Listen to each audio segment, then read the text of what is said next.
Once upon a time in ancient Greece there lived a great philosopher named Aristotle. He was known for his wisdom and his teachings, which were sought after by many. One day a young boy approached Aristotle and asked him, "Master, I want to learn how to be wise like you. Can you teach me?" Aristotle smiled and said, "Of course, my young pupil, but first, let me tell you a story."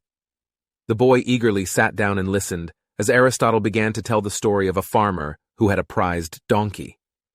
The donkey was not only strong and hard-working, but it also had a very loud bray that could be heard for miles around. One day, the farmer decided to take his donkey to the city to sell it at the market. As they were walking along the road, the donkey began to bray loudly, and people started to stare. The farmer, embarrassed by the donkey's braying, decided to cover its ears with a cloth. But the donkey, unable to hear anything, started to panic and ran off the road, injuring itself.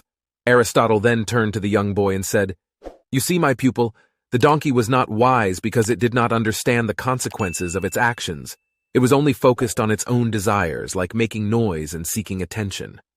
So to be wise, one must not only understand the consequences of their actions, but also be able to control their desires and impulses," Aristotle continued. The young boy nodded, understanding the lesson that Aristotle was trying to teach him.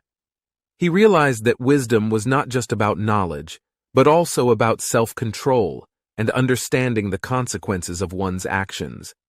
From that day forward, the young boy studied under Aristotle, learning from his wisdom and teachings, and he went on to become a wise and respected philosopher himself.